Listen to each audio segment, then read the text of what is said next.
Good morning all of you. आज हम financial derivatives and risk management के अंदर हमारा लेक्चर नंबर 36 स्टार्ट कर रहे हैं, यूनिट 4 का। आज का जो हमारा टॉपिक है उसमें हम treasury bond, treasury note future और इंटरेस्ट रेट डेरिवेटिव के बारे में पढ़ेंगे। तो अगर आप देखें तो इस टॉपिक के अंदर हम क्या क्या चीज़ें कवर कर रहे हैं इस लेक्चर के अंदर, that is treasury bonds, what are the treasury bonds.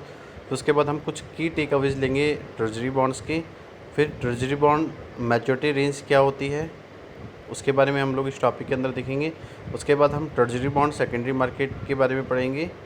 Then हम अपने ट्रेजरी बॉन्ड यील्ड्स के बारे में इस टॉपिक के अंदर पढ़ेंगे।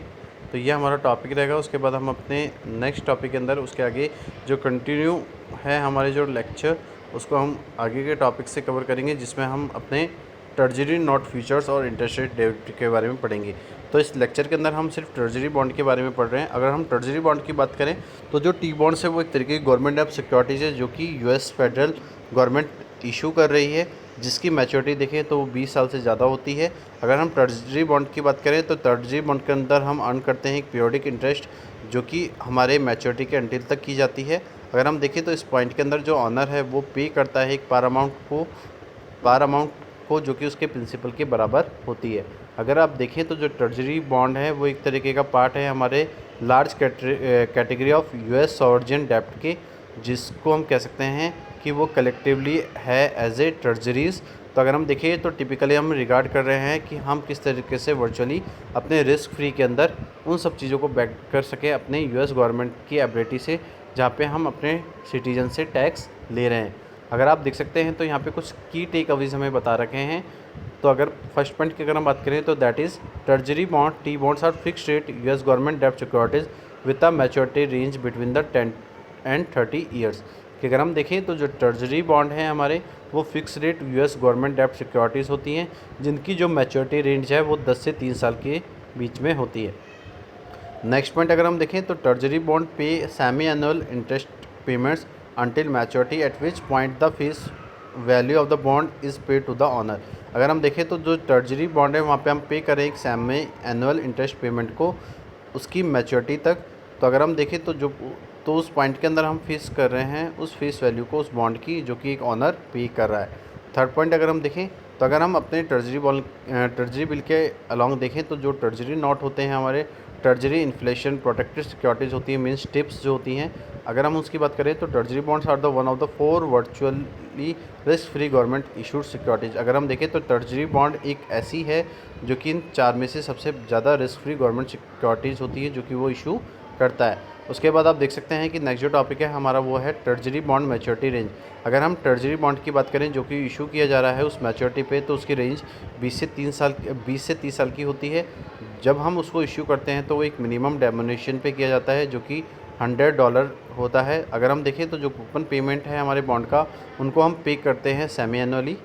अगर हम उन बॉन्ड को इनिशियली शॉर्ट कर रहे हैं किसी भी ऑक्शन के अंदर, तो जो मैक्सिमम परचेज है उसके अमाउंट का वो $5 मिलियन होगा, जो कि बिड नॉन कम्पिटिटिव होती है। तो हम 30% अपनी बिड को ऑफ़र करते हैं उस कंपटीशन को बनाने के लिए।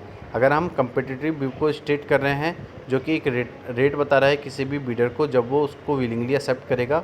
तो जब वो एक्सेप्ट करता है तो वो डिपेंड करता है कि हमें उसको किस तरीके से कंपेयर करना है अपने set rate of the bond के बेसिस पे। अगर हम नॉन कम्पिटिटिव बिड को इंश्योर कर रहे हैं तो जो बिडर है वो हमेशा उस बॉन्ड के अंदर उन चीज़ों को लेता है जहाँ पे वो एक्सेप्ट करता है उस सेट रेट को। लेकिन ऑक्शन के बाद अगर हम देखें तो बॉन्ड्स को सोल्ड कर दिया जाता है हमारे सेकेंडरी मार्केट के अंदर। जब उसको फर्स्ट टाइम इशू कर दिया जाता है तो सेकेंडरी मार्केट के अंदर हम एज ए एग्जिस्टिंग सिक्योरिटी के रूप में उसमें डील करते हैं। उसके बाद हम बात करें नेक्स्ट टॉपिक के अंदर, that is the treasury bond secondary market. अगर हम देखें तो ये जो हमारे ट्रेजरी बॉन्ड है ये हमेशा एक्टिव रहते हैं हमारे सेकेंडरी मार्केट के अंदर। तो जो भी हमें इन्वेस्टमेंट करना है वो बहुत हाई लिक्विड होते हैं।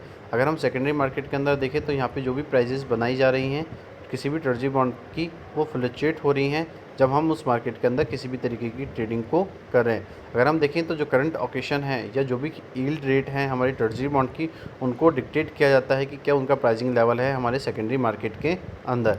अगर हम सिमिलर देखें तो अदर टाइप ऑफ बॉन्ड्स के अंदर हम देखें तो ट्रेजरी बॉन्ड को सेकेंडरी मार्केट के अंदर उन प्राइजेस को देखने के लिए किया जाता है कि प्राइजेस कब बढ़ और घट रही हैं।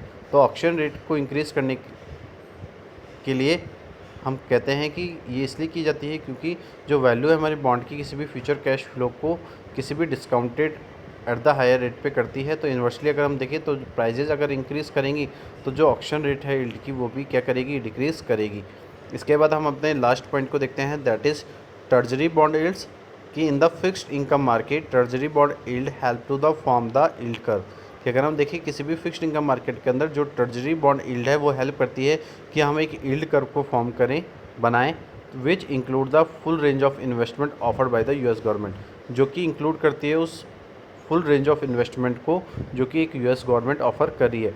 तो अगर आप देखें तो the yield curve diagram yield by the maturity, की जो यील्ड डायग्राम है वो उसकी यील्ड की मैच्योरिटी के बेसिस पे बनाया जाता है।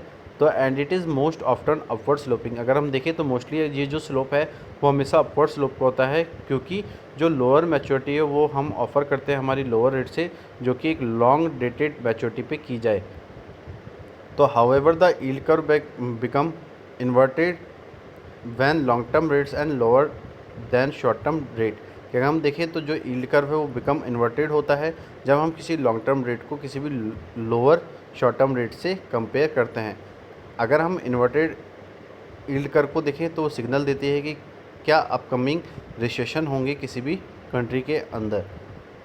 तो अगर आज के टॉपिक की अगर हम बात करते हैं तो आज के टॉपिक के अंदर हमने ट्रेजरी बॉन्ड्स के बारे में कुछ चीज़ें यहाँ पे पढ़ी हैं और कुछ चीज़ों के बारे में हमने यहाँ पे समझा है कि ट्रेजरी बॉन्ड किस तरीके से डील करते हैं किसी भी मार्केट के अंदर।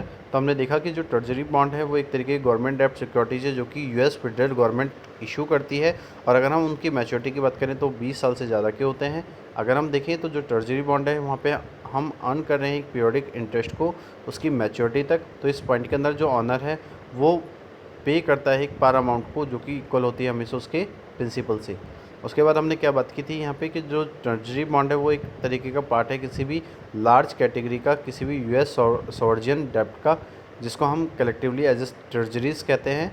अगर हम देखें तो टिपिकली हम रिगार्ड कर रहे हैं कि ये जो सिक्योरिटीज़ होती हैं ये रिस्क फ्री होती हैं, और अगर हम देखें तो ये इसलिए की जाती हैं क्योंकि जो यूएस गवर्नमेंट है वो एबल है जो भी सिटीजन से टैक्स ले रहे हैं उससे वो बैक्ड हो सके। उसके बाद हमने कुछ पॉइंट्स यहाँ पे कवर किए थे कि जो ट्रेजरी बॉन्ड है वो एक फिक्स रेट यूएस गवर्नमेंट डेब्ट सिक्योरिटीज है जिसकी मैच्योरिटी रेंज 10 से 30 साल के बीच में होती है। सेकंड पॉइंट के अंदर हम देखा कि जो ट्रेजरी बॉन्ड है उनको पे करते हैं हम सेमी एनुअल इंटरेस्ट पेमेंट पे, जो कि मैच्योरिटी तक की जाती है। अगर हम उस पॉइंट के अंदर देखें तो हम फेस कर रहे हैं उस वैल्यू ऑफ बॉन्ड को जो कि एक ऑनर पे कर रहा है। अगर हम देखें तो जो ट्रेजरी बिल्स हैं उसके अलॉन्ग हम देखें तो जो ट्रेजरी नोट है या जो treasury inflation protected securities tips हैं, अगर हम देखें तो ट्रेजरी बॉन्ड एक ऐसा है जो कि एक risk free government issued securities है। उसके बाद हमने मैच्योरिटी रेंज देखी कि जो ट्रेजरी बॉन्ड की जो मैच्योरिटी होती है उसकी जो रेंज है वो 20 से 30 साल की होती है। तो जब हम उसको इशू करते हैं तो उसका मिनिमम जो डेमिनेशन है वो $100 का लिया जाता है, और अगर आप देखें तो जो कूपन पेमेंट है हमारे बॉन्ड्स के उनको हम सेमी एनुअली पे करते हैं। उसके बाद आपने देखा कि ट्रेजरी बॉन्ड को सेकेंडरी मार्केट के अंदर तब किया जाता है जब वो फर्स्ट टाइम किसी प्राइमरी मार्केट में इशू कर दी जाए।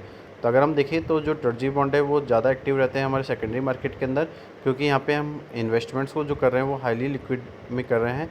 तो जो सेकेंडरी मार्केट है वो सारे हम अपने प्राइजेस को बनाने के लिए करते हैं जो कि ट्रेजरी बॉन्ड्स के अंदर हैं, साथ साथ हम फ्लक्चुएट कर रहे हैं उसको एक ट्रेडिंग मार्केट के अंदर।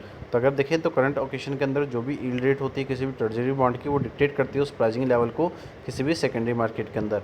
अगर हम अदर टाइप ऑफ बॉन्ड्स के अंदर देखें तो जो ट्रेजरी बॉन्ड्स हैं वहाँ पे अगर हम सेकेंडरी मार्केट के अंदर उन प्राइजेस को देख रहे हैं कि कब प्राइजेस इंक्रीज़ और डिक्रीज़ हो रही हैं। तो जब कोई ऑक्शन रेट इंक्रीज़ होती है तो वो उस बॉन्ड की वैल्यू को फ्यूचर कैश फ्लो के अंदर डिस्काउंटेड देती है एज ए हायर रेट पे, और इन्वर्सली अगर प्राइजेस इंक्रीज़ हो रही हैं तो वो ऑक्शन रेट के यील्ड को कम करती है।